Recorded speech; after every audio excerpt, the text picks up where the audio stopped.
السلام علیکم ورحمۃ اللہ وبرکاتہ۔ اللہم صلی علی سیدنا محمد وعلی آل سیدنا محمد وبارک وسلم بعدد کل شیء معلوم لک۔ بسم اللہ الرحمن الرحیم۔ ذکر جو ہے سنت کے مطابق کرنا واجب ہے، تو سوال مشکلات کے لیے اور مختصر سا وظیفہ تو الجواب۔ اللہ تبارک و تعالیٰ نے فرمایا ہے، بسم اللہ الرحمن الرحیم،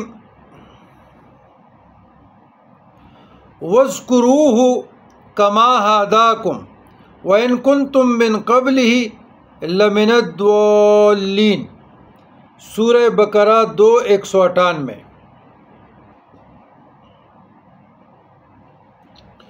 وَاذْكُرُوهُ، اور تم اسے اسی طرح یاد کرو، کما ہداکم، جس طرح اس نے تمہیں ہدایت دی، وَإِن كُنتُم مِّن قَبْلِهِ، اور یقیناً اس سے پہلے، لَمِنَ الضَّالِّينَ، پہلے تم گمراہوں میں سے تھے، ناواقف تھے، کچھ نہیں جانتے تھے۔ تو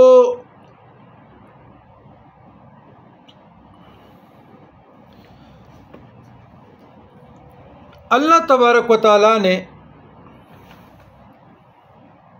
سب سے زیادہ یہ احسان فرمایا کہ ہمیں محمد رسول اللہ صلی اللہ علیہ وسلم کی امت میں پیدا فرمایا۔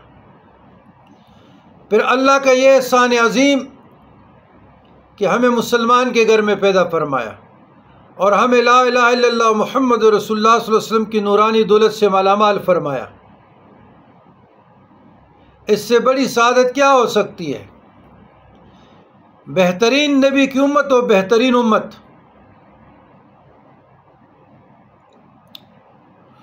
تو جب اللہ تبارک و تعالیٰ نے آپ کو ہدایت دی، آپ کو سجدوں کی توفیق دی، حج عمرے کی دی، منا مزدلفہ عرفات میں عبادتوں کی دی، صفا مروہ میں چلنے کی دی، مناجات کی، گڑگڑاہٹ کی، دعاؤں کی، قرآن مجید فرقان حمید کی تدبر و تفکر سے تلاوت کرنے کی توفیق عطا فرمائی، کعبۃ اللہ میں لے جانے کی توفیق عطا فرمائی، اور تاجدار کائنات صلی اللہ علیہ وسلم کی قدم بوسی کا شرف سلام پیش کرنے کی سعادت عطا فرمائی۔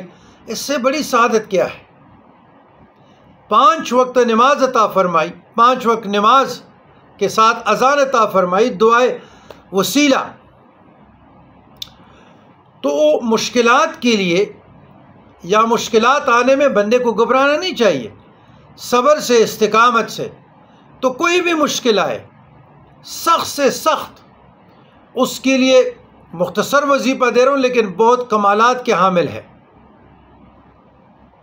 اللہم یا حل المشکلات،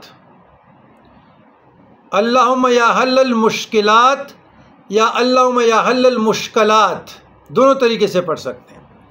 اللہم 3 مرتبہ پڑھنا ہے، پھر یہ کثرت سے پڑھیں، یا حل المشکلات، یا حل المشکلات، 3000 سے لے کر 12000 مرتبہ، جب تک مشکل حل نہ ہو پڑھتے رہو۔